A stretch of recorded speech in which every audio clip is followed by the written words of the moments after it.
behind the scenes at SKOR North and 1500 ESPN have sports opinions. So they want you to hear them. It's the perfect digital sports soapbox to scratch that Minnesota sports itch. This is the SKOR North Taxi Squad. Minneapolis and St. Paul, we have a problem. Welcome into the SKOR North Taxi Squad, everyone. It's available on SKORNorth.com, the SKOR North mobile app, Apple, Spotify, and if you want to see our lovely faces, you can check us out on the SKOR North YouTube channel. My name is Jason Stormer, along with AJ Fredrickson and Artis Woods. And gentlemen, unfortunately, this isn't a show I really wanted to host today because, frankly, I thought it was all but chalk that the Minnesota Vikings were going to get a win against the Chicago Bears, but nah, didn't happen. A 12-10 loss for the Vikings, 4 interceptions from Josh Dobbs. Have to ask right off the bat, is all the momentum gone? Is Dobbs-omania finished? I don't really know, but guys, how you feeling after a very, very, very disappointing loss for the Vikings before the bye week? That loss was deflating.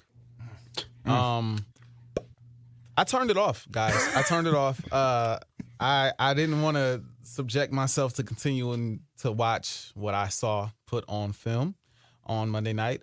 You guys know how I feel about the Chicago Bears after what they did after what they allowed the Detroit Lions to do last week, even though they did lose on Thanksgiving. So not shout out to Green Bay, but kind of shout out to Green Bay. Excuse that moment. But anyway, I think it's over. You started to kind of see Josh kind of unravel a bit in recent weeks against the Broncos. Now this week, 4 interceptions. Granted, you could make the argument 1 or 2 of them was kind of, okay, maybe that shouldn't have been an interception, just bad luck. But at the end of the day, 4 interceptions is 4 interceptions. Back-to-back weeks, basically, where the defense gives up one. I think in 2 weeks, they've only given up like 1 touchdown. Yeah. And you find a way to lose both games. So on the bright side, the defense is still playing at a very high level. And that is one thing you can smile about. Now, I don't know if Brian Flores will be here next season because he will probably get some head coaching opportunities, I assume, maybe, who knows, with him still in the NFL, who knows how that goes. But there's a bright spot here within this season. I don't know about the future, but within this season, this defense is legit. It's legit. On the flip side, though, man, offensively, you're going to get JJ back at some point. I'm assuming after the bye. But to lose to the Bears, man, I think I predicted like 31-7 or 28 to 7. 28 yeah. to 7. I predicted a blowout. I just assumed that the Vikings would bounce back. They know what's on the line against a team that I'm not even convinced is truly trying to win games still. Yeah. And they go out there and just completely smoke it away. There's no other way to describe it. You're at home. You're clearly the better team. Justin Fields looks like Justin Fields. Oh, man. The Bears look like the Bears, and you guys find a way to look worse. It's not much you could really say. Like It's so true, man. It was such a bad loss. It's not. Last week I brushed off I didn't necessarily brush it off, but I kind of brushed off the Broncos loss and say, it's not. It didn't hurt you too bad in the standings and this, that, and the third. You can kind of get over it. And I think, the Minnesota Vikings are still in the 7th seed even after this loss, but this loss feels so much more deflating and so much more like really to the point where it's like, okay, what does the future hold? What is the ceiling? At one point, it was maybe they could get to the playoffs and win a playoff game. Now it's like, they could still get there, but do they want to get there? Like, I don't know. That was ugly. What were your thoughts, AJ?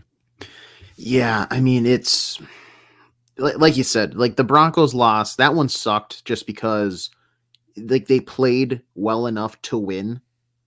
But I think they played well enough to not lose this game, but also they didn't play good enough to win. That contradicts itself. Like it was just so bad. It was so bad. There was maybe like a combined 7 minutes on offense that they looked half decent. The defense, other than that final drive, they looked the part. It's just the problem is when they needed them most, they didn't show up. But you could say the same thing about the offense for everything but the TJ Hawkinson touchdown, essentially. Regarding the Josh Dobbs thing, this goes back to, was it 2 weeks ago, maybe 3 weeks ago, where we had a conversation, or there was a conversation poised about should the Vikings start thinking, well, maybe could they just extend Josh Dobbs and then go that route? Blah. You have to, back to what I said on that show, you have to give a little bit of time to all of these things. I understand it is the nature of sports to react initially, be reactionary. You're going to, seconds after, how are we breaking this down? Sometimes you have to remove yourself from the situation and hold your tongue slightly, because sometimes the quarterback that you just traded in exchange for a 6th round pick, guess what? Maybe he's not your franchise guy, believe it or not. Josh Dobbs, I'm not going to say that he isn't who I want at quarterback the rest of the season. Because we've seen at times, and it's so weird, because why did he almost play better when he didn't know the playbook as much? It's so. Yeah. And I do want to say that I do think that the Bears defense they're not a pushover. No, it's still the Bears. So I want to get that point across. But this is a team. They traded for Montez Sweat at the deadline. It's not like they're a slouch. Obviously, they did a trade and extend deal there, but it's not like it was Pop Warner 5th graders out there that is just he couldn't score on. It's grown men playing in the NFL. They're not bad. That being said, we have a bye week. Kevin O'Connell in his post-game press conference, he didn't eliminate the opportunity that they could go elsewhere for quarterback come the Raiders game. He mentioned Jaron Hall, that, and frankly, it pains me to say it, because there was some really good memories with Josh Dobbs in the month or so that he's been here. We printed T-shirts. I mean, come on. It might be Jaron Hall time once again. I know, maybe we'll talk next week, but might be Jaron Hall time once again. The guy was out there for all of a hiccup, and his starting career ended. So maybe you see what he actually has this time around. And why not? Because frankly, after these 2 losses, are they mathematically eliminated? No, not by any means. Right. But are they in the driver's seat anymore? No. They are. If this is a Honda Odyssey minivan, they're not in the passenger seat. They're not in that middle row. They're not even in the back 3 row. They're in the trunk right now. They're in the car. Don't get me wrong, but they're not driving by any means necessary. So I'm open to the idea of making a change there, depending on what Kevin O'Connell wants to do. I just, it's so frustrating, because it's the Bears, and we were all so confident. It was not a great loss. It was just a bad football game. And the fact that my biggest thing is that game was on a Monday night. You're welcome, America. There is no need for that game on a Monday night. NFL schedulers, the next time you want to get a little cheeky and you're like, oh, well, what if we put a little late November game? Bear NFC rivalry, NFC North, Bears, Vikings, Bears, Packers, Bears, Vikings, Packers, Vikings. I don't care. Just don't put it on a noon. Bury it on CBS with your 4th tier commentators. That's a noon game. It's a noon game. Yeah. Save those for the big boys. Save those for the big boys. I mean, even the Lions, they're looking a little suspect right now. Any NFC North team, keep them at noon. Maybe 3 o'clock if you're feeling a little frisky, but noon for this division. Yeah, I get the preseason, because the Bears had a lot of preseason hype and everything like that. A lot of people actually picked them to win the NFC North and stuff like that. So I'm not surprised, the schedule makers look at Vikings, Bears later in the season and be like, oh, hey, let's circle that one. Maybe that'll be interesting. I mean, at least it's not like how the Thursday night football games have been this year. I feel so bad for Al Michaels and the games he's had to call. I want to personally apologize to Joe Buck, though. He was gracious enough to join Purple Daily. He gave us his time. He was very thoughtful and awesome. And so thank you for that. And we welcome him to Minnesota, welcome him to our stadium, and we give him and Troy that performance, guys. I am so sorry, but thank you so much for joining us for Purple Daily. If you guys want to check out that episode, Available all across our social media platforms, YouTube, all of our podcast platforms. Please check that out with Joe Buck. Yeah, look, the Vikings are always due, I feel like, every single season for a clunker game. Just an absolute clunker game where, like, they don't show up, can't get anything done, and this really wasn't that game, though, because normally in those games for the Vikings, I'm thinking like the Cooper Rush game when he was the backup quarterback for the Cowboys, or even the Cowboys game. Wasn't it last year where the Cowboys blew out the Vikings as well? Something like that, or even like the first half of the Colts game. And ultimately, the Vikings ended up winning that game. But this kind of is that game, but it isn't that game at the same time because the Vikings were competitive throughout this entire game with the Bears, and the offense just completely... I really have no explanation for it because Dobbs looked so comfortable, maybe a little less comfortable against the Broncos, but still comfortable enough where I don't think anybody was just like, oh, we need to do a change at quarterback. That really has only happened this week. And obviously when you throw 4 interceptions, that kind of narrative is going to happen. And now we're going to go into the bye week wondering, all right, who is going to be the quarterback for this team against the Raiders? Is it going to continue to be Josh Dobbs? Is it going to be Jaron Hall? Is it going to be Nick Mullins, who right now is the number 2 quarterback on the depth chart? And honestly, I hate to say this, if I were a betting man, if the Vikings weren't going to start Josh Dobbs against the Raiders, I would bet it's actually going to be Nick Mullins instead of Jaron Hall, but we can get into that a little bit later. Yeah, this was just a disaster for the Vikings. And the Bears gave you this game twice at the end of it with those Justin Fields fumbles. I mean, you just saw the look on his face, and you just could look at Justin Fields' face, and you just thought, all right, he knows that he just lost this game for this team. But the fact that the Vikings weren't able to continue that drive after the second fumble was just huge, and they gave so much time for the Bears to milk the clock at the end of that game and go ahead and kick that field goal with 10 seconds left. I don't know, guys, why we didn't blitz Justin Fields on the final drive of that game. We'd blitzed him a lot during the game, but for whatever reason, Brian Flores decided to step back a little bit and decided to take the pressure off. I don't really know why that was. I think he was maybe worried that Justin Fields was going to get out in open space and get a lot of rushing yards. At that point, I don't really care, and I know you're trying to win the field battle position right there, but it was just very, very weird decision-making by Brian Flores. But even though, I mean, yes, this defense deserves to be praised. It's allowed 1 touchdown in 2 games after the crap that we had to put up with Ed Donatel last year. I don't think anybody could have possibly predicted that. So he does deserve a lot of credit, and that is nitpicking. And honestly, if the Vikings would have won the game, it's not anything that we are going to be talking about. Also in that fourth quarter, at the very beginning of the fourth quarter, Kevin O'Connell going for it on 4th down in their own territory when it was like 4th and 8, 4th and 7. Look, I know that like a lot of the analytics these days say, hey, most 4th down situations is actually percentage-wise a better play to actually go for it. But in this case, the analytics did say, actually, the Vikings should probably punt this ball away. And I thought it was just a little bit of a reckless decision. And we've seen that now, with the play calling a couple weeks from KOC. We saw some questionable play calling against the Broncos, and I think that kind of came up here for the Bears game as well.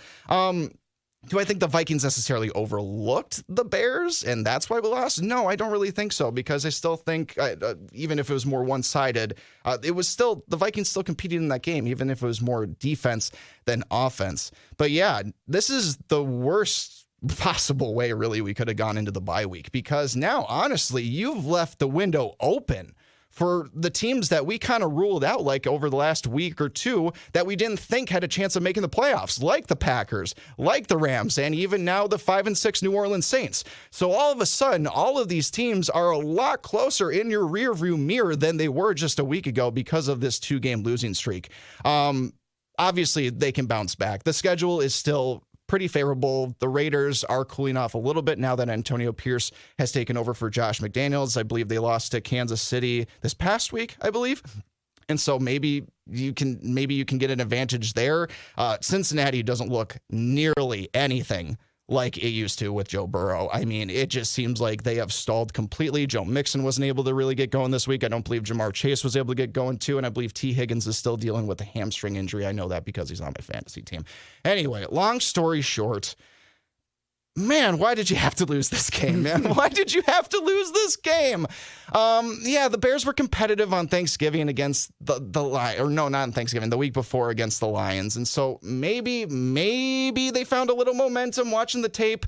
But man, this is just, yeah, this totally kind of like changes what I think Vikings fans thought the ceiling was obviously with Josh Dobbs, but now just also like as a framework of the whole team, because I think we all thought that like, all right, if we are going to make something happen this season, it likely will be with Josh Dobbs playing super duper duper well. But now that we don't have necessarily that guarantee or even guaranteed that he is not going to throw like 4 interceptions again, it now just kind of puts us in this spin cycle of just like, all right, what exactly, like, I just don't know where the Vikings are going to end up this season after this week. I really don't know. They could totally miss the playoffs, sneak in for that 6 or 7 seed.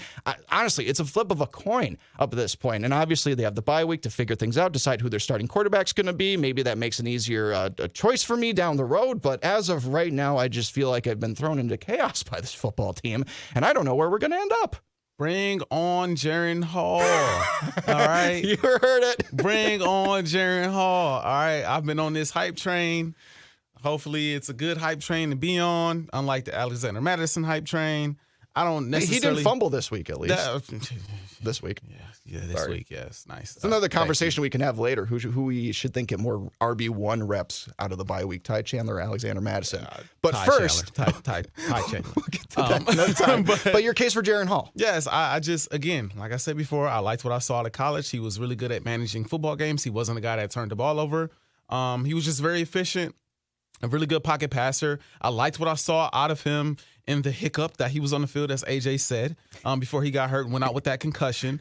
And as you guys remember, I was one of the guys that came on the show and was like, I still want to throw him back out there and see what you have.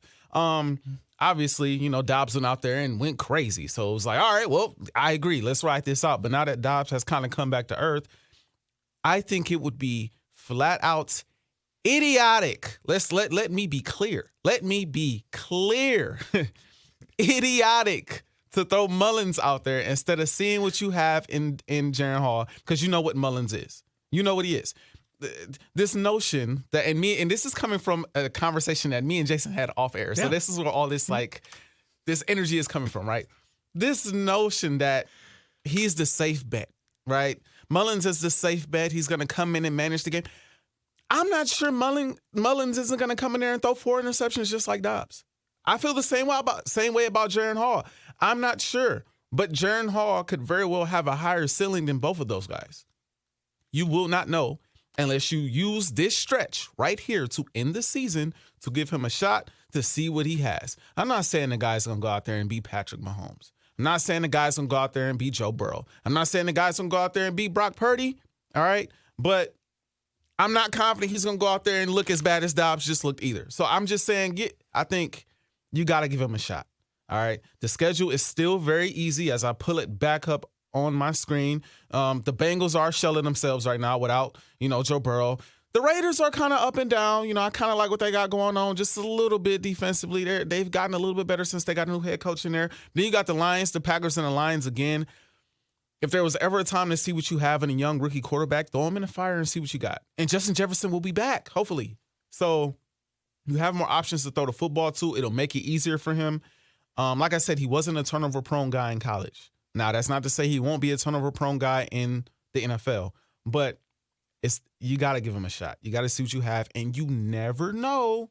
He might actually be good. He might be. It's possible that he's good.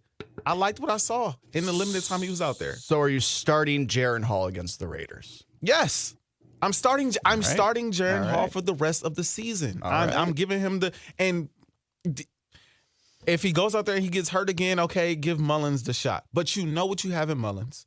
You know what you have in Dobbs. You know it. Even though Dobbs went out there and played sensational for that short period of time, deep down inside, we all kind of knew. Now, we didn't know this was coming. 4 interceptions in one game, lose to the Chicago Bears. We didn't know that was coming. But we all kind of knew the highs that he reached was not sustainable. Like, he's not going to do this every game. He's not going to play at this level every game. He's gonna kind of, last week I said he's going to level off. He's going to give you a mix of what he was in the Atlanta game and what he was in the Broncos game. He's going to be somewhere in the middle, But, like, we now see where he is. And, yes, he could be better after the bye, but I'm giving Jaren Hall this time for the rest of the season to see what you have. And the thing I think, too, is people need to remember the trade for Josh Dobbs was not for him to be the starter. Correct. It was so they had a capable, healthy, maybe arguably somewhat mobile, smart backup who could learn the plan was for Josh Dobbs to not be the starter. Jaren Hall was the guy that they initially gave the nod to, and then that hiccup ended with him smacking his head on that AstroTurf down in Atlanta, and he was seeing the cartoon birds flying around his head. Like there's just no other way to put it. I just like, if the gut feeling originally was Jaren Hall, at this point you've now lost to the Broncos, you lost to the Bears. 4 interceptions. One of them went off the hands of Jordan Addison that, I'll look the other way on. But some of those throws, I want to say it was the first one of the night that kind of like, it wasn't, it was a floating ball and 10 for, he had that last week against the Broncos. It almost got picked off, probably should have been, but the DB had worse hands in that play. This one was right into the guy's lap, essentially. There was one that I want to say was his fourth one, was like in the pocket, kind of getting tripped. He's falling backwards and still made the like fadeaway J throw. Like, just go down, man.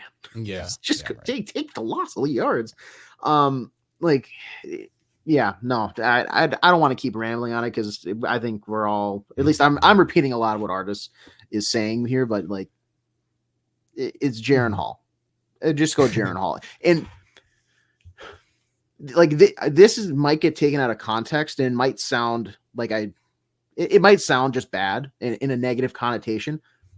I don't care. I don't care in the sense that it's such a step down with no matter who you're going with from Kirk Cousins with how he was playing. Not to take a side swipe here at Jalen Hurts, but there was graphics floating around before this past week of like, the leading MVP contender, blah, blah, blah. And the numbers compared to Kirk, the very base numbers, I just want to say that, very base numbers are like, wow, Kirk, if he's still healthy, Kirk was lighting it up. Like Kirk was lighting things up. You are going from, you're going from Rudy Gobert in the post to me. You know what I'm saying? It's not going to be a true win in any sense of the word for any Vikings fan. I might get lucky. You get a rebound or two. I might float a skyhook over Embiid's head and it'll fall. But my God, I'm not going out there and putting up meaningful minutes. And that's what I think the Vikings here are doing at quarterback. Like, I don't care because it's not going to, like, you're not making an upgrade. It's just not an upgrade. Yeah. If you truly believe in your heart of hearts that the Vikings can and will win a Super Bowl with any of these quarterbacks, I kind of want to meet you. Like that's, I'm all for hope, but if you truly think like they are a contender right now, we gotta have a conversation. So KOC, this is your time to like be a coach. Look at the young guy. Let him get out there, get some reps, see what he has. Because if you don't know what he has come draft time, and then you're thinking, we know what he can do in practice? So we don't need to take a guy? And then Kwesi says, oh, but this guy kind of fallen. Maybe you want to trade up a spot or two. Like, get an idea so you can have a plan come the off season. And frankly, if he sucks, then if he's great, by all means, make a run or something. But if he's like in the middle, wishy-washy, and you're not quite sure, then you at least have a base reading of like, okay, he's developing, but he's not a guy. He's not the guy. So, exactly. I'm coming out of the bye, Jaren Hall, give him to me.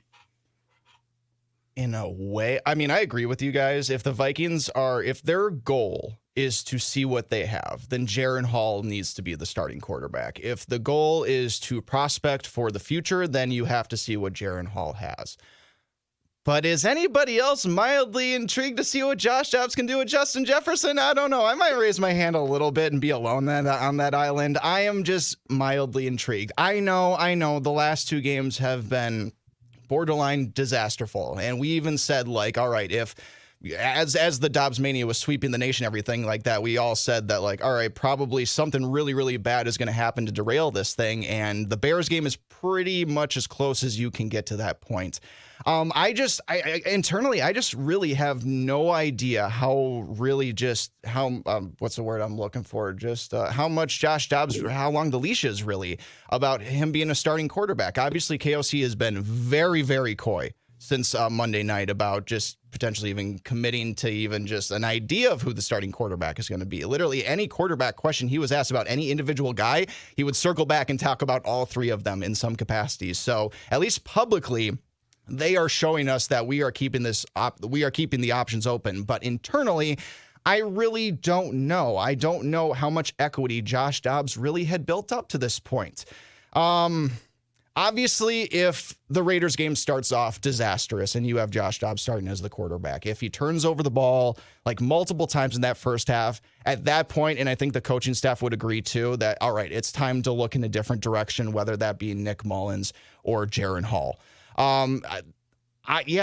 Maybe I'm the only one, guys. I'm probably going to stand here and say that I actually want Josh Dobbs starting against the Raiders because I am so intrigued to see what can potentially happen with Justin Jefferson. And again, if the name of the game is winning this season, then the things that you can do with Jaron Hall to see what you got there, I mean, to be frankly honest, that's activity for 4-8 teams like the Bears, the Commanders, the Giants, and that kind of stuff, not teams that are in playoff contention. That's how you have to view it if you have...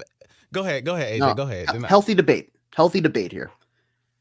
What do you think that Justin Jefferson? Do you think he's magically going to make the ball magnetized to his hands?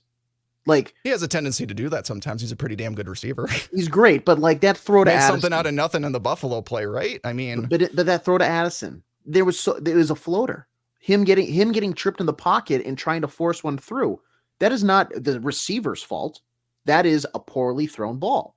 That is bad decision making. And granted, I think he's a nice guy. I like his press conferences are great. I love the whole passion. Nobody says anything nice after they preface something like that. But we don't know what an exciting young rookie like Jaron Hall can do with Justin Jefferson. And also, you've now seen a pretty decent sample size of what a guy like Josh Dobbs can do with Jordan Addison, who I think we can all agree is a pretty solid receiver for being a rookie. This is a guy where, like, when Justin Jefferson went out, he still kind of had that cloak of like, okay, you know, he was competing for like the wide receiver 2 designation with KJ Osborne, you know, like it's not like he has now emerged. I mean, granted, I don't think he's a wide receiver 1 on this team by any means still, because once Justin Jefferson steps on that field again, he's been forced to, yeah. But they have TJ Hutt, who's been doing crazy numbers in his absence. So if you have those pieces already, I understand Justin Jefferson is a different animal, like the best receiver in the league, but it's not like he's been working. It's not like you asked him to build a house with Lincoln logs here. You know, he's got the tools, he's got the lumber. Now you're just adding maybe a couple more like guys to help with the project. But he didn't even have like a base, the foundation. He has no blueprints. It looks like after Monday night. So I understand your feeling on it, but I just don't think that Justin Jefferson elevates his skill level enough. I think it adds more weapons to the arsenal and probably in part does make him appear to be better because you're adding another weapon out there for the defense to worry about. But I want to see a Jaron Hall sequence. I give him a game. Frankly, I think Dobbs would understand, hey, buddy, we traded a 6 for you. We're going to sit you here and try the rookie guy that we took a chance on and then go back to him. Prove it then. Do that. Let Jaron Hall have a chance because he got a chance. And then the football god smacked him, said, hey, we're not go back to the bench, buddy. I just want to see what he's got. Like they took a chance away, and I want to see. Like we just don't know what we have there. Like I hear the jingle jangle of the coin bag, but I don't know if it's pennies or dollar coins. Like let's see what we have. Can I add? Let me add to this really quick. Yeah, go ahead. I think that the Minnesota Vikings will be making a mistake in thinking or assuming that you have a better chance at beating the Raiders with Dobbs in than Jaron Hall. Because to be quite frank, we don't know that. We have no clue. This isn't, Josh Dobbs, the guy that we saw in Atlanta anymore. This is the guy now that teams have film on. He's played really bad for I won't say really bad for 2 straight games, but he played one game and really bad the next. Like, he has kind of almost hit his ceiling, like played the best he's played all year when he first stepped out there, and now hit his floor, right? So we don't know what the floor is for Jaren Hall or what the ceiling is. That's one. And also, to add to that, you're throwing a young quarterback out there that the Raiders have no film on besides college and besides one possession against Atlanta. Similar to how Josh Dobbs was thrown into the fire with the Minnesota Vikings, where, the Falcons didn't have any type of film on Dobbs with the Minnesota Vikings. So it's harder to game plan for that because I don't know how KOC is going to use him within that offense. So it's harder to defend. So I think from that standpoint, from a strategic standpoint, I truly believe, and it's still, we don't know for sure, but I believe you have a better chance with a guy that nobody's seen before, a young rookie who's coming in with Justin Jefferson, than a guy who we've seen him throw 4 picks. We know how we can force him into turnovers and mistakes. We know that. We don't know that with Jaren Hall. The last thing I'll say about this really quick is, Vikings fans, I'm going to be brutally honest. It's time to be real. Jason said, that's a move that you make for a Chicago Bears team or just a bad team that's not looking to compete for a playoff spot, XYZ. That's not a move that you make in order to make the playoffs. You want to keep the best talent on the field to make the playoffs. My question, I like where you're going with this. I like where you're going with this. My question is, to do what? Do what? Lose in the first round? Win a game, lose in the next round? Mm-hmm. Keep going. To do what? That's you have to start to look at yourselves like you're the team that you just lost to, which is the Chicago. You are the Chicago Bears. No, truly, when it comes let me finish. When it comes to competing for a potential championship this year, yes, you have a better chance than the Bears because you'll make the playoffs, but you're not going to make any more noise than what the Bears will make in the first round. You will probably lose in the first round. And that's the honest truth. So you have to think about the future right now. If there was ever a time to think about the future, it's the year that Kirk Cousins isn't under contract anymore. It's the year that you have so much uncertainty at the quarterback position. It's the year that you haven't extended JJ. You have to think about the future right now because deep down inside, even if you make the playoffs, it's to do what exactly? The whole point of SKOR North since I've been hired is to win a Super Bowl before I die. Again, the playoffs, you got a better chance of winning the Super Bowl. But you won't. I know you won't. But are you going to tell a team that's in the playoff race right now with the 7th seed to start to quit? No. What you're going to tell them is you're going to put exactly. We're not telling them to quit. What we're telling them is we're going to put a young rookie quarterback out there, a quarterback that is capable of playing well. But if you don't put out the guy that gives you the best chance to win, if you don't sell that to your team, that might not be Jaren Hall. How do we know that it's Dobbs, though? How do we don't know it's Dobbs either? We don't have any tape with Dobbs with Jefferson either, so that argument kind of goes both ways right there. Teams don't have the tape on that either, so we could surprise teams that way, too. The Raiders might not be expecting stuff. But we do have 2 back-to-back games of him losing games. And he did not lose the Broncos game. Josh Dobbs did not lose the Broncos game. Well, he was the starting quarterback. The most important player on the field is the quarterback. So, no, he didn't lose the game, but he contributed to a loss, right? Yes. Correct. So, in this game, he was in large part of the reason why they lost, correct? Yes. So give the young rookie opportunity to go out there. And I would make the argument if I'm KOC. I think you're waving the white flag. You do this, guys. I really think you do. I don't believe so. I think if you're KOC. Dobbs has built up enough momentum in that locker room that players aren't going to want to quit on him. And so I don't think that would go over well. And frankly, Nick Mullins is number 2 on the depth chart. I firmly believe they're going to start Nick Mullins before Jaren Hall. That's waving the white flag. And I would actually agree with that statement. I would agree with that statement. I want Jaren Hall before Nick Mullins.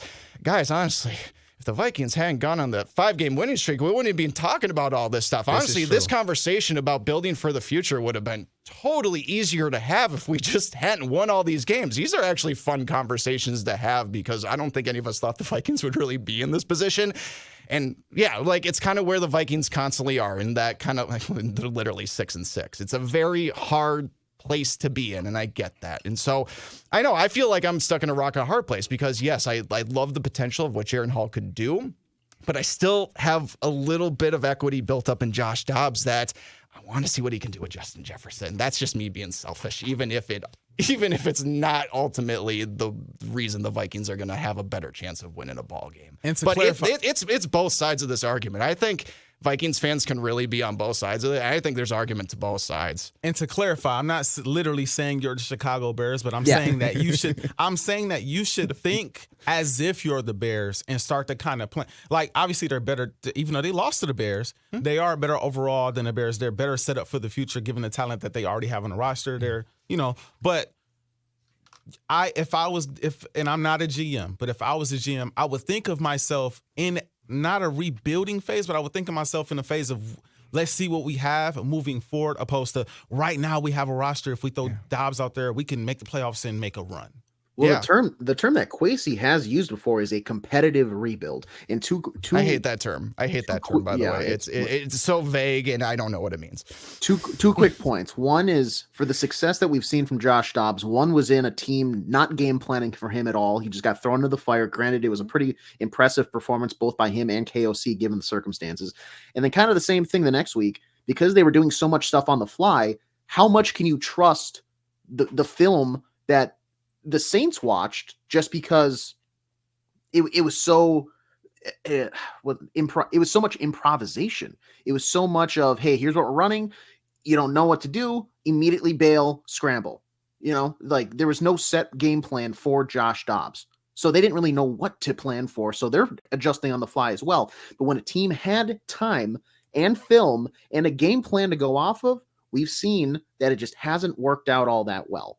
So I just think that if you throw in a guy, plus you have a bye week. Like I think that's the biggest thing here. If it was a 1 week turnaround, maybe you stick with Dobbs. True. But you have 2 weeks now to game plan, and because he can study night and day what the Raiders do on defense to like adjust, and like they can draw up a game plan. And granted, it might be a 1 game wonder situation because you're not going to have enough time to do that for the following week.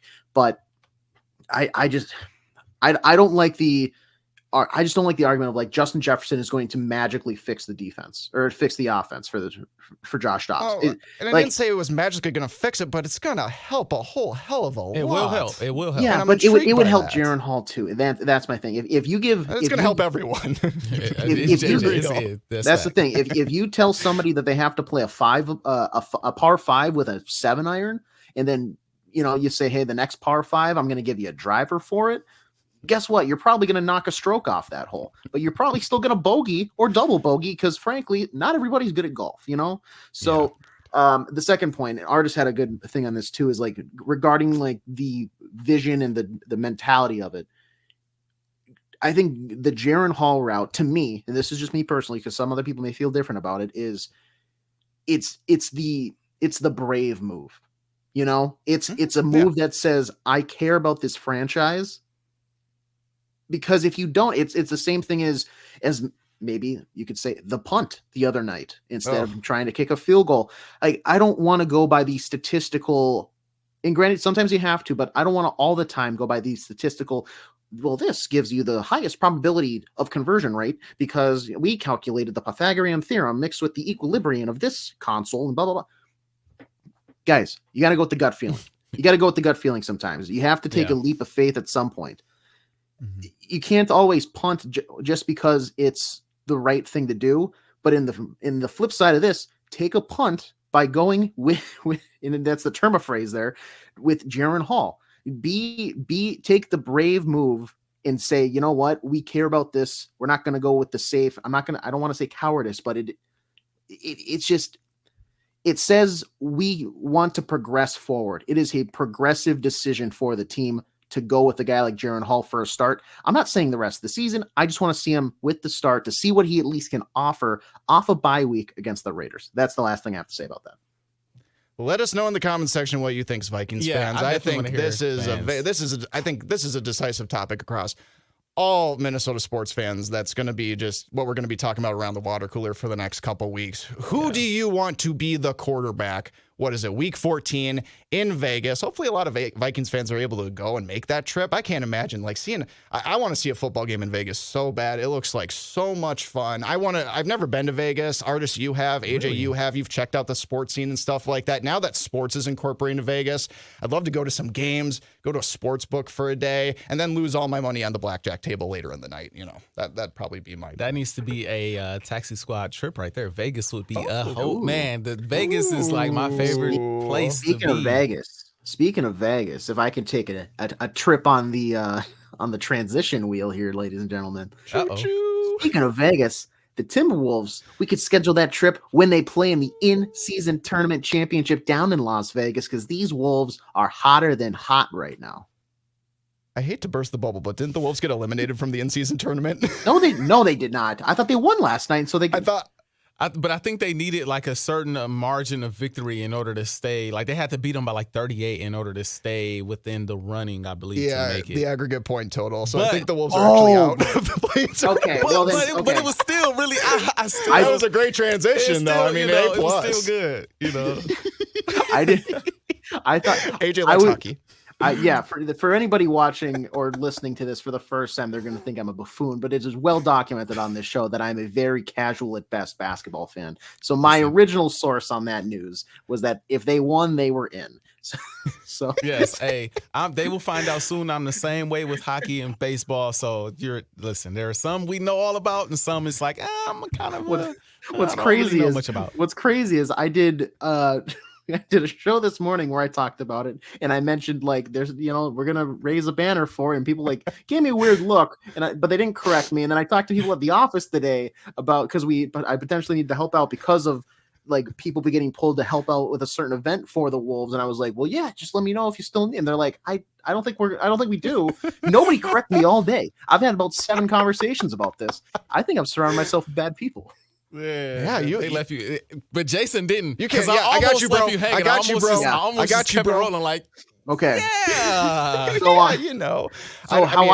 So how I just stumbled and fell, similar to how Anthony Edwards stumbled and fell. How about that transition, guys? Where are we at? Thank you. I know a little bit here. Where are we at DEFCON level here for that? I know he came back from the locker room and was like, he was all smiles on the sidelines, courtside, and everything like that. But if Anthony Edwards were to miss significant time, how much of a mayday situation are the Wolves in, or do they have the pieces, given how they've been playing, to kind of maybe not keep the train rolling as is, but hobble on, still pick up some wins, but hold down the fort until he's back? To be honest with you, I thought about this very thing before the show. What if Anthony Edwards does miss a little bit of time? Is it a hip issue?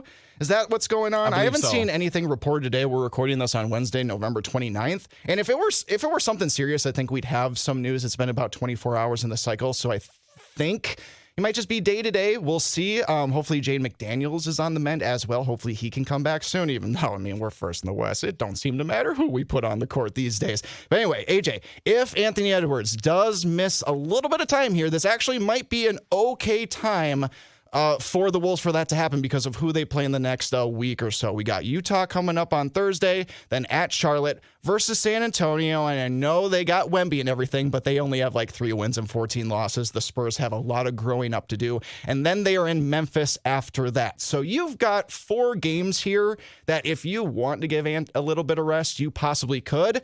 But then after that, holy cow, 16 straight opponents the Wolves will have to face that are 500 or better. It's going to be an absolute gauntlet through December, basically through all of January. They are going to play some of the NBA's best. 16 straight. So it's not going to be a huge deal because I think you can go on let's see, they've already won 2 in a row after Memphis and Oklahoma City. You could honestly go on another 4-game win streak right here, get that win streak ultimately up to 6, and then you have a little bit of a cushion as you start that gauntlet of a schedule. But yeah, I think if he was truly dealing with something that was significant, we would have heard about it by now. But otherwise, this team is still rolling. I'm actually curious to see if they can continue the momentum if Ant does have to miss a little time just to see how good they can still be. And this might be the time to do it with the schedule. Yeah, I'm curious to see if he plays tomorrow. I mean, like I said, we haven't heard anything. He didn't finish the game, but I mean, they did win the game without him out there on the floor against a really good Thunder team this year, young and up and coming, just like the Minnesota Timberwolves. And so, I do think they have enough. It's still tricky though, because Ant is your best player. Like, it's no question, he is your best player. So things can, go awry, things can go south. But given the schedule, like Jason just highlighted, I think the Wolves, with how they're playing defense, I feel like I bring this up every show, but with how they're playing on the defensive end of the ball, I feel like, they could take out these teams coming up. But for that 16-game stretch, you're going to need Ant-Man. Did you see Rudy last night, man?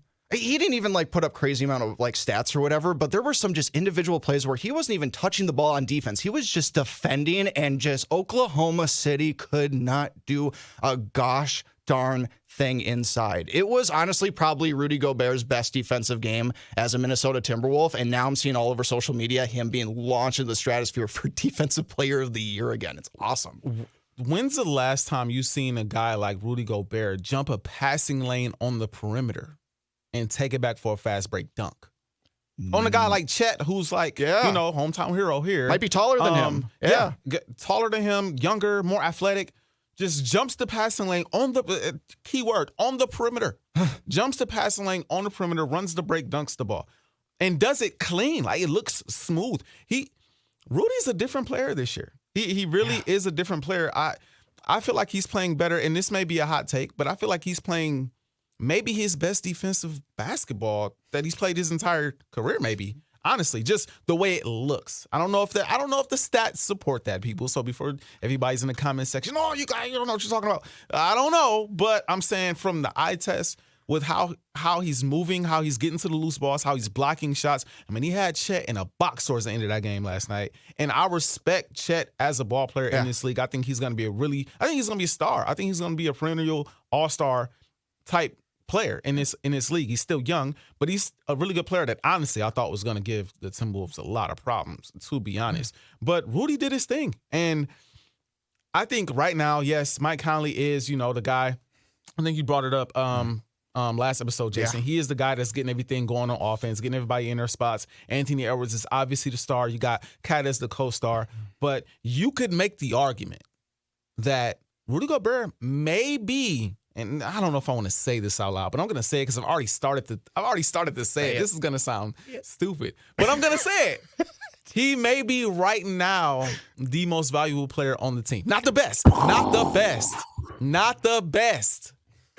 but the most valuable with what he brings on defense. Because he's the guy who, if Ant wants to go for a steal, he knows he's got Rudy back there in the paint. So you could funnel him to Rudy. Rudy's going to get the block. He's going to get the rebound. He's going to start the fast breaks. And then again, you can't, even when you go small, he's there on the perimeter now. Like, he's guarding on the perimeter now, which is impressive. Even for a guy like Draymond Green, who's a lot smaller and is used to being a center playing in small ball lineups, it's still impressive. This guy's 7 foot playing on the perimeter effectively on defense, which is something we all know he's never done throughout his career. That's always been a liability for him. So you could make the argument that he is the most valuable player right now on the team, especially defensively. Not the best, but right now, I mean, you need Rudy to help anchor this defense. You need Rudy Gobert. He may be the best player on the team right now. He may. In this little stretch right here, not through the entire season, just stretch. Okay. As of just this right now, I mean, he's playing the best out of any Timberwolf, is what I should say. Yeah. He's playing he is maximizing his talent more than any other player on the team right now, and it's just been it's created this nice little renaissance. I don't think as many people are. By the way, AJ, are we going to do it today? Are we going to get the Rudy meter today? This is your game. I don't want to do it for you, but what are we doing here? Ladies and gentlemen, boys and girls from around the world, it's time to play your favorite basketball related game on Taxi Squad. What do you rate the Rudy Gobert trade, where the Timberwolves traded 5 picks, 5 human beings for 1 Rudy Gobert on a scale of 1 to 2? Jason, starting with you. What did I say, a 1.5 last week? Why don't we raise that up to a 1.6? I'm feeling pretty good about this team. first place in the Western Conference. And I believe actually, even if you're listening to this a day after we record, I think the Wolves will still be first in the West. I believe they have a game and a half lead right now over I think Phoenix or something like that. Is it Phoenix or OKC? One of the two. It might be still OKC. Yeah. OKC like that. But yeah, I mean, it's Denver. Just checked. Denver. Okay. Yeah. Denver. Okay. But yeah, no, this is arguably the best stretch that Rudy has played since he's been traded to the Timberwolves. It's the most hype that's surrounding the team right now. I mean, obviously things got kind of started off really iffy last season, and then none of that hype really got to build until really about the playoff time and stuff for the Wolves. But we're gaining this momentum at the beginning of the season, and that's just a whole lot of fun. I think I said this last week even. It feels like everything that should have happened last season is happening this season. Like, there should have been a whole bunch of hype right away. The team should have been good right away, even though they weren't. And it kind of feels like we just put a pause on a year and we're like, okay, this is the team that we actually traded, we wanted to create by trading all these picks away and stuff like that. So I'm feeling good. Let's give it a 1.6. All right, so Jason raises his up from a 1.5 to 1.6. Let's hand it over to Mr. Woods, who went with a solid 1.7 last week. Mr. Woods, what's your rating of the Rudy Gobert trade? Why are you doing a Rocco Bonello impression right now? That's my... it's actually funny you say that, because I've been doing that old timey radio voice guy for a long time. That's been a shtick of mine. And then I just happened to meet Rocco, and I was like, oh no, I don't think I can do this around the office because people are going to think that I'm mocking him. Oh, clomp. I love Rocco. But if anybody ever needs a Rocco impersonation on a quick second, I might be the guy, because I've been doing that voice, I want to say, since 8th grade, maybe earlier. You mastered it at this point. So it's mastered. I can just dip into it really quick, no matter what. And yeah. If I do it too long, my eyes start to water. But Mr. Woods, you went with a 1.7 last week. What have you raised your score up or dropped it to? Clomp. I would have to. I mean, I just said he might be the most valuable player on the team like Jason said right now during the stretch. Right? Do that. I mean, I gotta at least go to a 1.8. I have to. I mean, I gotta keep going. Hey, I mean, is that an all-time high? Yeah, it is. Probably. It is. But this might be the all-time high right now. Yeah. And it could maybe even grow even bigger. You you said, Jason, this is what you made the trade for. You hoped that, Rudy Gobert and Karl Anthony Towns could coexist within the same lineup. You hope that Anthony Edwards, it would help open things up for him offensively and defensively, because you got the lob threat at the rim, and defensively, you got somebody to funnel offensive players too, so you can be more aggressive on the perimeter. This is what you hope for, and I mean, you're winning. You are winning. You are first in the Western Conference. We will see how long it lasts with the given schedule coming up and the stretch that you just named. But this is what you did it for. If you continue at this stretch and you get the 1 seed, or say if we bring it back down to earth, say they don't get the 1 seed, but say they get a top 4 seed, you got a home court advantage, through at least the first round of the postseason. And so this is what you did it for. The sky right now is the limit, and Rudy Gobert is a big part of that sky being the limit. Absolutely. And if you want to share your rating of the Rudy Gobert trade, leave your comments in the section down below. Yes, the Wolves are firing. Yeah, join us. Anyway, I shouldn't do an impression. Anyway, Wolves are firing on all cylinders. And speaking of firing, unfortunately for the Minnesota Wild, not as good as transition as AJ. Let's be real. No, but that was up there. It was up there. Yeah, not to bury the lead, but seismic moves at the XL Energy Center. Dean Evason let go as Minnesota Wild head coach after, I believe, that losing streak got to 7 games. Wolves franchise are at least 7. Yes. Oh, was it? Oh my gosh. Wow. Points wise, the Wolves are bottom in the Wild are bottom in the West. And Bill Guerin even said in his press conference, look, I just didn't feel like things were going to get better. So he ultimately thought he had to make a move, hire John Hynes, former Predators and New Jersey Devils coach. This is pretty shocking. I mean, I know things weren't going well for the Wild, AJ and Artis, but I mean, Dean Evason is the franchise leader win percentage as a head coach. I thought maybe he built up a little bit of equity to try to get through this thing, but obviously Bill Guerin thought differently and decided now was the time to make a move, even though, I mean, we can make an argument too that maybe there were some offseason moves as well, maybe in offering some contract extensions that maybe could have waited, that maybe with the buyouts happening with Parise and Suter, maybe could have waited. I don't know. What do you guys think about just the craziness that's happened at the X over the last few days? My quick question for you guys is, This is a team, if I'm not mistaken. Now, again, fans, I'm not the guy who is the big hockey guy. So this is just similar just to my question. goof on the Wolves here. Imagine the Exactly. same thing, but flipped for Artis and hockey. Exactly. And I just kind of know a little bit about everything. Yeah, Not just much about anything, well-versed. just a very little bit. well versed. So my question is, from my understanding, the Wild was a playoff team last year. Yes. Who was playing really good hockey, at really playing at a high level. And I'm looking at their record, 6-10. Obviously, is not good. So I guess a question I was going to come up either way is my question. What do you guys think is the biggest issue with the Wild, and why don't they look like the team that we saw last year? So the Penalty biggest thing, Killian. Sorry. No, you're fine. Just jump right on it. Just jump right on it. Let's go ahead, AJ. there's a lot of things. The biggest thing is the upper echelon players, like the top guys who are making the most amount of money. They're just not producing.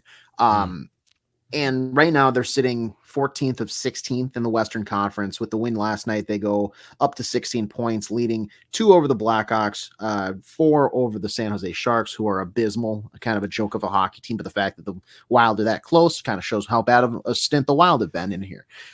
There's like a well-known stat across the NHL that if you're in a certain spot and you're kind of just out of it by Thanksgiving, as early as that is in the season, it's hard to get out of that hole. You got to make a change quick, and it's got to be, efficient. And so Bill Guerin, being the hockey guy he is, I read Michael Russo of The Athletic had a really good story today. He sat down with Dean Evason and had a lengthy conversation with him, and Bill Guerin and Dean apparently are, close. Like, they've gone to battle for each other. And I don't want to, waste it or spoil too much for those who haven't read the article yet, if you plan to, but essentially the conversation Dean said was he sat down. Bill said, like, "Hey man, we got to talk." Mm-hmm. Dean said, "Are you firing me, bud?" He said, "Yep." And then they just kind of got up and hugged, and they like both cried. Like, it was like a very emotional thing. Like, did he want to? No, nobody wants to fire a guy that they, are that close with and whatnot. But given the circumstances, given the effort level that they were seeing out of this team. And that's one of my biggest complaints from the Wild so far this season, is that I feel like I have yet to see them play a full 60-minute game. I see them play a lot of 20-minute games, maybe even a 40-minute game here and there, but it's just the stint that we've seen of up until the win yesterday. They almost use the first period as like a warm-up period, and then they're like, all right, maybe we should play hockey here. Which kind of reeks of like old Wild teams. You know what I mean? Yeah, and then it's like an effort level, that sounds like a 2015-16 Wild team to me. That's a Ryan Suter, Zach Parise, led Jason team. Palmaville, Eric Stahl, skating at Braemar. So it's only natural, because of the NHL and how things work, that when you fire a coach and you hire a new one, of course, the next game, everything just kind of works and looks good for whatever reason. And that's just the NHL. But yeah, last night, granted, it's the St. Louis Blues, who are also not a great hockey team. They have a couple pretty solid players, but like, they're not a contender by any means. They were winning puck battles. They had extended offensive zone pressure. Like, they were maintaining. It wasn't just a skate in, get a shot. Oh, okay, kick save by the goalie into the corner, and they break it out, and you were there for 5 seconds at max. They were setting up the offensive zone, and they looked like, sometimes you get in that groove of you're playing 5-on-5, but you almost look like you're on the power play. And the Wild had that at multiple times last night, just because for the longevity they were in the offensive zone. The defense can't change. They're tired. So that 5 guys kind of meshes in a weird way to only look like 4 guys who are kind of standing around and just lethargic, and they're still snapping around. They're chaotic, but it's good chaotic, because it looked like it was a skill chaotic. You're getting shots, and then it's a scramble for the puck, and then they cycle it back up to the top, and they go D to D, and then down to the hash marks, work it to the middle, boom, shot, save, boom. The biggest problem is they just didn't finish. They didn't finish a lot of times. Matt Zuccarello had a chance, and the puck was on edge, so maybe I'll give him the benefit of the doubt here, but he sailed a wide open net sky high, just totally missed. Pat Maroon had a nice chance, and granted, it's Pat Maroon. He's not a ballerina out there, but he kind of flubbed one that hit him on the tape, and was just in bad body positioning and couldn't really corral a pass that he should have been able to bang away for a goal. Philip Gustafson, he got a little help. He made some pretty good saves when needed on the power or on the penalty kill, which I think is a big step for him. But he also had like an effort level from the defense that maybe wasn't present over that 7-game losing stretch. So that's my biggest thing. And they looked like they actually cared. It's so dumb to say that you had to fire your coach in order to get that, but that like, it's so stupid that that's how it works. But they looked like they cared and they played. I don't think they played the entire time because there was some slip ups here and there, but that was one of the best games from them that I've seen maybe this season. But the biggest thing is, back to your initial question, is the top players just aren't producing. Matthew Boldy, I think he looked really solid for like the first 2 games, and then he got hurt. And since coming back, it's been a struggle for him. He's had some games where it's just, and granted, this is kind of the rest of the team, but low effort, maybe, frustrated because he's a young guy who hasn't really had to deal with that type of adversity in his career yet. It's just kind of been, you have the viewpoint of, I'm still kind of getting my legs under me and I got to make a name for myself type of thing. So goals will come. I just have to work hard for it. But he's shown that he can kind of do that play style. And so when the goals aren't coming and he's not producing, then that frustration builds. That being said, I hate when a guy has that and then they break the slump by an empty net goal. He got a beautiful pass, breakaway goal that the guy's got an amazing shot. I think he made a slight move, but he just wristed one past Bennington last night, and you could just see the relief. He got jumped on by like Marcus Johansson. You could tell that everybody on that bench was like going ballistic as if it was their first goal personally, not just Matthew Boldy breaking a slump. Kirill Kaprizov, there was in the Dean Evason interview, there's a small excerpt of what Dean was saying, and he doesn't give everything away, but now that he's not the coach, he's like, well, I'm going to talk about it a little bit. But last year, Logan Stanley, I want to say, it's either Staley or Stanley. I think I'm just saying Staley because of the Chargers head coach, but Logan Stanley, of the Jets, like fell on Kaprizov, and this was a couple weeks out of the playoffs. Yep. So he missed some time, came back. He got like 2 games to kind of get ramped back up, but you could tell he wasn't 100%. And it sounds like that's still nagging him. And it's like, he's not able to generate the same pace, just moving up the ice as he once was able to. And it's still bugging him in a sense. So he's like, he just hasn't gotten that skating back underneath him, which sounds ridiculous because it's been over a half a year now. Like, just month wise, but that's just kind of how it happens. Like skating is such a weird thing. Like if you see a hockey player running next to maybe a football player, like sprinting wise, the mechanics of a hockey player just look so odd because they're so conditioned when skating. Like it's slightly different motions. You're pushing kind of out rather than just behind you and all this stuff, because you have to generate that like the edge into the ice so you can, move forward. But it's like he just hasn't really looked the same. And so you need a guy like Kirill to find that hopefully sooner than later, because you see flashes of it, and he had a couple of that last night where he did kind of turn around and look like the Kirill Kaprizov that Wild fans have come to know and love. Matt Zuccarello, he needs to wake up. Frankly am so sick of the extra pass that he makes just when it's so unneeded. Like and Jason, you maybe see this too, but I get more excited about pretty assists than I do pretty goals, just because given my, like how I grew up playing the game, I was never a goal scorer. It was like, okay, I'm going to be really proud about that pass. So when I see a very nice pass, I appreciate it. Sure. Matt Zuccarello might top me. Like I thought I was that guy for the longest time. He might top me because he will have chances where it's like, okay, you're absolutely shooting the puck here, right? No. We're going to thread it through a guy's legs and then try to get it under this guy's stick who's not really looking at us, just to hit a guy on the back door who has maybe then a wide open. Just shoot the puck, man. Yeah. Just shoot the puck. And I think part of that probably is that he is trying to force things into Kirill to get Kirill going. And Zuki's been Kirill's best line mate throughout his entire career. So, like, I'm not saying, like, you need to switch up the lines or anything like that. But I can definitely see that happening right now. I might say that. Oh, you might. You actually, you know what? If you're not producing on the top line, guess what? You're not a top line player. That's just frankly what it is. Get another guy up there who can. And don't worry about Krill's opinion in that case, too. I know he's making all the money and all that kind of stuff. But yeah, no, going back to the Krill thing really quick, and I know we probably have to wrap up things pretty quick here.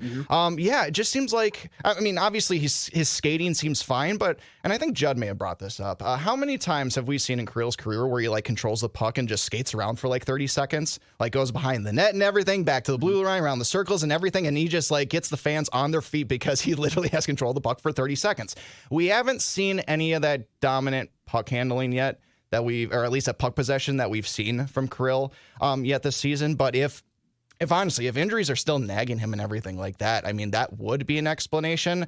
I mean, I just think this team has just had such a rough start that, I mean, even if Krill was playing at an MVP pace right now, I don't know how much it would actually be saving the Wild and fixing like their penalty kill troubles and everything like that.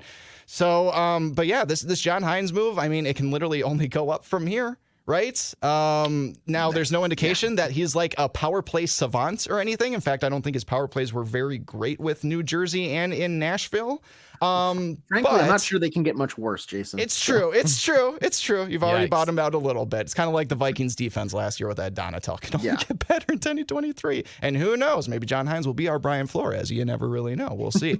But yeah, in terms of just like, I don't know if the Wild can save their season by doing a move like this. I don't really know. They got. I mean, okay, so they're only 6 points out of the second wild card. Okay, I mean, is that possibly attainable? It is, yes. After winning last night, you're only 6 spots out, and like I don't know, like you mentioned that St. Louis isn't that great, neither is Nashville.